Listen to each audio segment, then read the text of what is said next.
Hello, it's me, Troubadour, and welcome back to a new episode of Road to High Elo.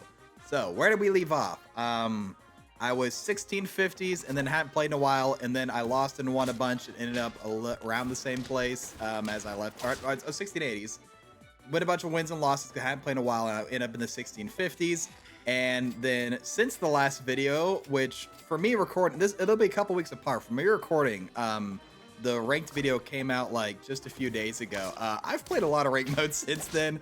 I had some long car rides and stuff, so I was playing a lot of ranked. I did a lot of asynchronous as well. I think I've played 20 games since the last one. And after many ups and downs, I am proud to say I am at basically the exact same elo. I went like 9 and 11, 9 wins, 11 losses. So basically 50-50 almost. And I think it's clear at this point that that's kind of where my current level of ranked play is at. If I want to push any further, definitely going to need to do some, get some coaching from some people who know some more of Golden Pack, maybe watch over my replays a little more. But in the meantime, I don't know when we get to that point, I should say. I've got I'm just kind of busy right now. So I like ranked mode is not something I'm like super dedicated to. I like to do it as like a fun side thing. But hey, whenever I feel like, I want to dedicate more time to it, there's definitely a lot of people who can teach me a lot more about the pack. But in the meantime, let's talk about this game here. So this is against Kodos playing Turtle Pack. I think Kodos was just over 1800 at the time. Shouts to Kodos. This is a really fun match. But running into someone with Rabbit and Dodo, I'm getting the PDF in here. We got to do Flea PDF. If they're going to be going for something like with the big scaling, Flea is just great into that, and PDF works well alongside it. Honestly, I haven't done a PDF build in a while. Like I said in the last video, I'm doing a lot of Saiga Antelope and a little bit of gold builds, so those haven't gone very well. So it's kind of cool to come back to the Poison Dart Frog builds here. But yeah, in the meantime, we're just looking for the Flea. We don't find it, but at least we find the African Penguin level up we can do next turn. Doing some funky positioning to try and work around what they're doing there. They had a 3-squad last round, but you know what? They can mix things up. Get completely messed up there because of our positioning, but we still get a draw. Was not expecting the Ox Melon there, but you know what? That makes sense. Put the big attack on the guy with the melon. We're going to bring in the Nyala here. Still don't have the Flea. I don't remember how long it takes me to find a Flea. Excuse me, but I go ahead and grab Potato just because, if they get a Gator early or something like that, that could really mess me up. And then we get the Osprey just because we haven't found a Slug yet, but Osprey still gives me a lot of triggers. And then PDF being at the back means that it'll get a trigger on the Golden Doggo as well. Reposition a little bit, try to get a good trade at the front. Don't really get it, but the level 2 Sea Anemone with the high attack is honestly putting in a ton of work to help with us not having a Flea. Haven't really gone super crazy on the stats. It's really just like one big unit and then an Ox with Melon. Though, of course, once they hit that level 2 Dodo, it's going to be really scary. But we finally get the Flea here. Going to go ahead and chocolate cake it. And then, hoping to hit a Slug just because it'd be a little more optimal than the Osprey right there. But it's okay. I think we're looking pretty good this turn. I keep the PDF at the back once again to get more triggers this round. They get the Melon on the Dodo, and it gets replaced by the Flea. So the Flea was a big pickup this round. Because of that, we are going to completely destroy Kodos there. Get him down to 2 hearts. And it's looking pretty good for us here. So now I'm looking for, Durian's pretty good. Maybe I could switch out Nala for something else. Definitely could switch out, Sea Urchin or something else, and I'd really like a Slug instead of the Osprey, but it's okay. Could reposition a bit, maybe get a favorable trade with the Sea Urchin here. And look at this. They get the Dodo and the Leopard, so it's going to hit 30 attack and get 1 snipe. Remember, Leopard has level 1. It gets 1 snipe, and look at this. Hits my chocolate caked Flea, but luckily, we still have the Durian, and we're still able to get rid of the Melon there. And our Doggo is big enough for us to take a win by 1 HP.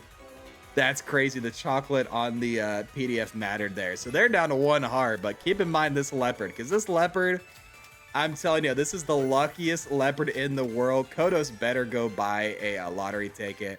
I don't know why I sold out a Osprey there for Vakita. I guess slightly more trumpets. But look at this. Level 1.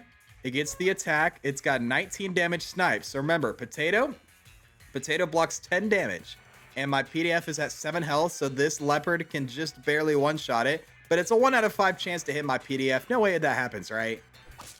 It doesn't happen. Okay, I take it back. Sorry, I'm thinking about a different route. I guess we actually end up losing this just because of them just positioning better, having slightly better team. Also, the level 2 dodo is crazy here. But yeah, looking for the level up on the flea. Should really be looking for a little bit of extra health on the PDF because, like I said, really need that extra health to not get hit by the leopard. Pick up the wolf here to be better for my PDF. Once again, here we go. 21 damage snipe against my potato, reduces to 11 damage. Kills my PDF. 1 out of 5 hit. That's a bummer. But, you know, I think with the wolf, I would have had enough snipe triggers. I think I could have taken out the ox before it got to melon back. Would have been really good. But that's okay. We're still on 3 hearts. We're still grooving. We're going to hit the flea level up here.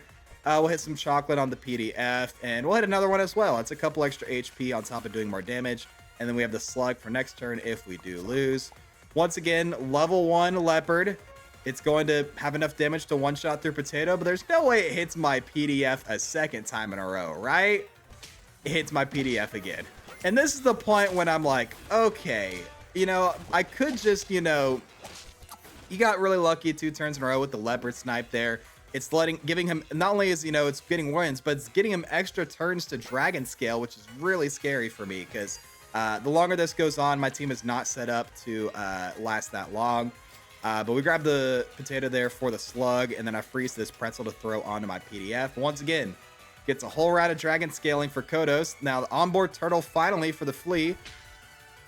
You know what was going to happen. It's a 50 attack leopard, one-shots my PDF again. You have to be kidding me.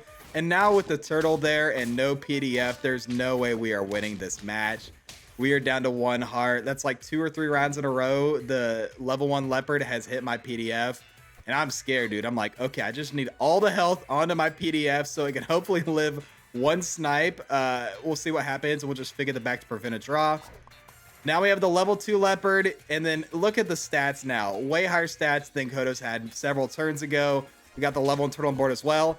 Hits my PDF, but I live this time because it's not affected by the dodo. They got the snake behind it instead. But at this point, the stats are too high. They have too many melons. And we just don't have quite enough damage. So we're unfortunately going to lose just barely to Kodos there. And I just thought that game was just a good showcase of just because you shouldn't put all your eggs in one basket. There were definitely ways I could have played better to my outs. There's ways I could have positioned better or maybe switched on my strategy a bit just to try and deal with the leopard or maybe not put all my eggs into the basket of leopard not hitting my PDF. Obviously, I got unlucky, but I definitely think there's some things I could have done better for the future. And plus, just the tragedy of it all, I thought it would be a great YouTube video. But anyway, now that we have wrapped up this game here, let's talk about where we are in our climb to the high elo ladder. So after 20 more games of going 9 and 11, I am at the exact same elo I left off at last episode.